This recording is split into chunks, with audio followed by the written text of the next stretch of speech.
12 October 1999 ਉਸ ਰਾਤ ਨੂੰ ਮੀਆਂ ਮੁਹੰਮਦ ਨਵਾਜ਼ ਸ਼ਰੀਫ ਸਾਹਿਬ ਦੇ ਬੈਡਰੂਮ ਵਿੱਚੋਂ ਜੋ ਕੁਝ ਬਰਾਮਦ ਕਰਕੇ ਵਿਖਾਇਆ ਗਿਆ ਹੈ کہ اے نکلیا ہے وہ بھی تصویر لاؤ تے جو مولوی دے گھروں نکلے وہ بھی لاؤ تے فیصلہ عوام کرے بحق کیے تے سچ کی دو میں چیزاں رلا کے اتے پیش کرو میڈیا دے جے اس ویلے آندے آؤ بس رکھیا گیا ہے بجے اس ویلے آندے آؤ نہیں ہاں کوئی نہ اے رکھیا گیا ہے تو پھر یہ مطلب ہے یہ جاچاں پرانیاں نے توانوں مولویاں کو کی پیسہ نکلنا بھلیاں لوگ اے نہ کرو جو تہاڈا قانون آندا ہے جو قانون دے مطابق کرنا ہے یہی میری ڈیمانڈ ہے یہی میں آنا اور پورے پاکستان دی ڈیمانڈ ہے کہ جھوٹ نہ تسی بولو تے نہ عوام بولے حق بولو جو حق ہے وہ دے اتے چلو جھوٹ نہ بولو یہ مولوی لوں سونے دیاں اٹھاں نکل آئیاں نے سبحان اللہ میں تے نہیں مندہ باقی سے مولوی اللہ بھی سونے دیاں اٹھاں نکل سکتی ہیں اب مولوی تے میں بھی آیا اساں تے ساری زندگی سونے دی اٹ ویکھی ہی نہیں تسی کڈنیاں ہوئیاں تے ساڈے اللہ بھی نکل آونیاں مولوی دی مجبوری ہے مولوی دی پلیٹ لیس ویک نہیں ہوندی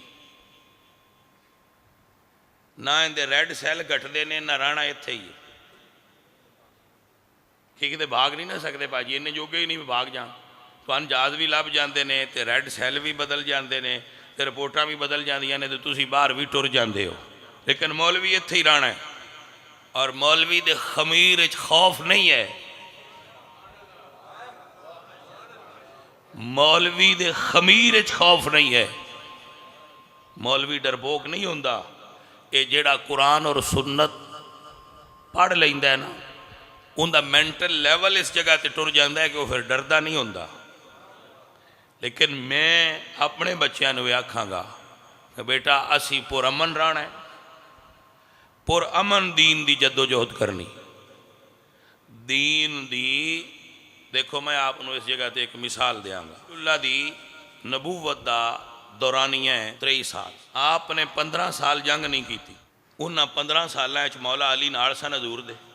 حضرت عمر نال سن حضرت ابو بکر نال سن امیر حمزہ نال سن حضرت بلال نال سن حضرت سعد بن ابی وقاص نال سن انہاں بندیاں ملک فتح کیتے تو رسول اللہ خود موجود سن تو حضور لڑے کیوں نہیں 3 واری صحابہ پاک اور نبی پاک نے ہجرت کی تھی آخری ہجرت حضور خود کی تھی پہلے 2 مرتبہ ہجرت حبشہ صحابہ 2 باری پنڈ چھڑیا 3 باری رسول اللہ نال چھوڑیا تو صحابہ پاک سرکار کیوں نہیں لڑے وطن چھڑ دیں دیا لڑ دے نہ دی وجہ کی اس وقت تک دشمن نال نہ لڑو جس وقت تک مقابلے دی طاقت تواڈے وچ نہ ہوئے یہ سنت ہے کہ لڑو اس وقت جس وقت تواڈے وچ لڑائی دی طاقت ہوئے اس ہتھیار نہ لڑو جس ہتھیار نال تواڈا دشمن لڑ رہا ہے اگر دشمن ٹینک لے کے آ رہا ہے تو تسی وہ مقابلہ ایئر گن نال کرو گے نہیں تواڈے کول ٹینک ہونا چاہیے اگر دشمن جہاز لے کے آ رہا ہے تواڈے کول اینٹی ایئر کرافٹ ہونی چاہیے دشمن تواڈے نال ووٹ دی جنگ لڑ رہا ہے تو تواڈے کول ووٹ ہونا چاہیے اپنی قوت خراب نہ کرو اپنا شرازہ بکھیرو مت اپنی قوت جمع کرو اس قابل بنو کہ جتھے بے کے فیصلہ ساز لوگ تواڈے اتے فیصلے مسلط کر دیں تسی اتے خود بیٹھے ہو اپنے بچیاں تعلیم دلاؤ ڈی سی او بناؤ ڈی پی او بناؤ جج بناؤ وکیل بناؤ سیاستدان بناؤ تاکہ جتھے اے فیصلے ہون اتے تواڈے وچ بندے بیٹھے ہون جڑے آکھن اساں انج نہیں ہون دینا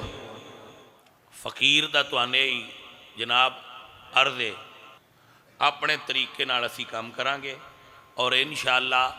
مسجداں کھولاں گے مدرسے کھولاں گے کسے مائی دے لال دی جرت ہی نہیں جڑا ساڈے بند کر سکے گل دی سمجھ آئی کہ نہیں آئی بالکل اور میں مقتدر حلقے اور جڑے بھی لوگ ارباب اقتدار اور اختیار نے انہوں آکھاں گا کہ محترم جڑے لوگ پرامن نے انہوں نے پرامن رہن دیو، علماء اہل سنت نو تکلیف مت دیو، مدارس نو بند مت کرو، مساجد نو بند مت کرو، انہوں کھولو تاکہ لوگ اپنی معمول دے مطابق زندگی گزارن، اور باقی لوگاں نال قانون دے دائرے دے اندر جو قانون دی ریٹ ہے اس نو بحال کرو، اور قانون دے دائرے دے تحت انہاں نال اختیار کرو، نہ او قانون تو ہٹن تے نہ تسی قانون تو ہٹو۔ اور جو علماء گرفتار نے انہاں فی الفور رہا کرو، اور جو مساجد بند نے انہاں فی الفور کھولو۔ اے ہی اصل طریقہ ہے، اے ہی ریاست دا حق ہے، اے ہی عوام دا حق ہے، وما علینا الا البلاغ۔